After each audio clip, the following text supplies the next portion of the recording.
Assalamualaikum warahmatullahi wabarakatuh. Perkenalkan, nama saya Ramdan Wisdaninawan, NIM 1907871 dari Pendidikan Teknik Mesin Konsentrasi Produksi Perancangan. Di sini saya akan membacakan review jurnal untuk memenuhi remedial teknik pengecoran logam.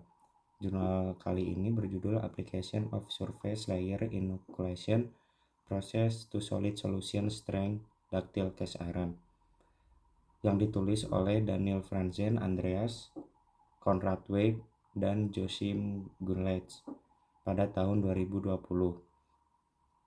Latar belakang penelitian ini adalah nilai besi cor modern dari besi cor ulet yang diperkuat larutan padat dimasukkan ke dalam standar Eropa EN 1533 pada tahun 2012.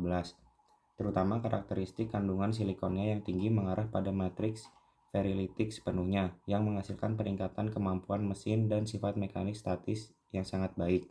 Dengan paduan ditinggikan kandungan silikon dari 3,2 hingga 4,3%, perpanjangan jauh lebih tinggi dapat dicapai pada kekuatan tarik yang sama dibandingkan dengan nilai besi cor tradisional. Ini berarti peningkatan perpanjangan pada fraktur 100% tanpa kehilangan kekuatan. Karena paduan dengan elemen penguatan solusi padat alternatif seperti aluminium dan nikel, sifat mekanik dari paduan ini dapat lebih ditingkatkan. Oleh karena itu, nilai besi cor ulet silikon tinggi sangat tinggi untuk memenuhi syarat digunakan dalam komponen bermuatan tinggi dan aplikasi ringan. Karena undercooling tinggi dalam produksi coran dengan ketebalan dinding tipis, inokulasi adalah langkah proses logam penting untuk memastikan kepadatan yang stabil. Dari latar belakang yang sudah dipaparkan, terdapat tujuan penulisan jurnal ini adalah untuk mengetahui bagaimana pengaruh proses inokulasi yang diperkuat larutan padat untuk besi cor yang ulet.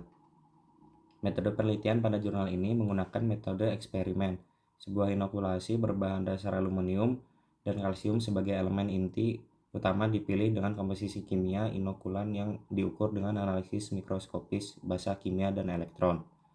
Untuk mengetahui efek dari fraksi biji-bijian yang berbeda dan jumlah agen inokasinya, fraksi bubuk yang bertambah selama produksi konvensional diklasifikasikan dengan cara menyaring dan menggilingnya. Morfologi inokulan kemudian dipelajari dengan menggunakan metode mikroskopis elektron. Suspensi inokulasi yang berbeda yang terdiri dari air sebagai media pembawa agen suspensi dan inokulasi yang diklasifikasikan biji-bijian kemudian disiapkan.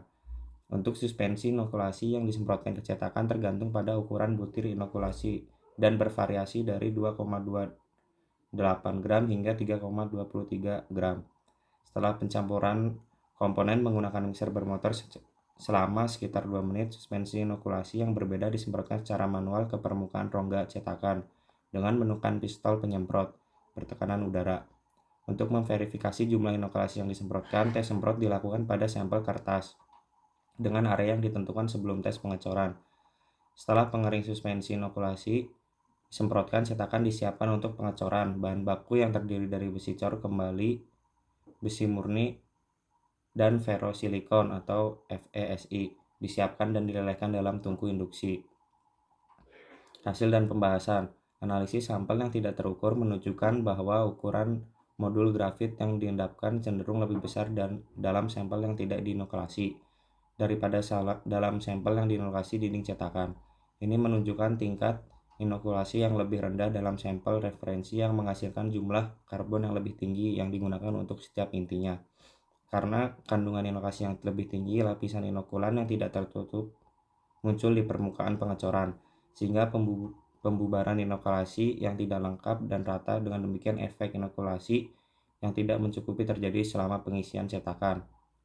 Dalam proses industri, lapisan inokulan yang tidak dapat terlepas secara baik ini akan bermasalah selama proses pembongkaran karena residu terakumulasi di pasir operasi atau pasir pengecoran.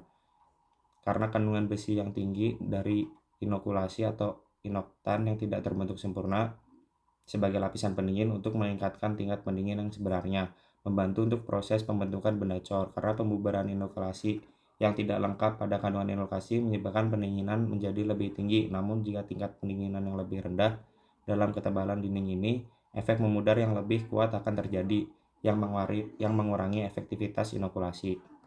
Kesimpulan dari jurnal penelitian ini adalah bahwa ketebalan dinding pada saat penerapan proses inokulasi berpengaruh pada pemadatan besi. Inokulasi dinding cetakan dengan ukuran butir yang kecil merupakan syarat ideal untuk produksi besi yang elastis atau ulet. Pengembangan dan penerapan proses inokulasi dinding jamur memberikan info untuk menjadikan ini alat yang menjanjikan untuk produksi besi ulet konvensional di mana perlit yang didinginkan tinggi. Oleh itu, diasumsikan bahwa teknologi inokulasi inovatif ini merupakan metode yang tepat baik sebagai langkah inokulasi tunggal atau tambahan untuk menghasilkan komponen besi ulet silikon tinggi, bahkan dalam ketebalannya dinding yang lebih rendah. Terima kasih. Sekian dari saya. Wassalamualaikum warahmatullahi wabarakatuh.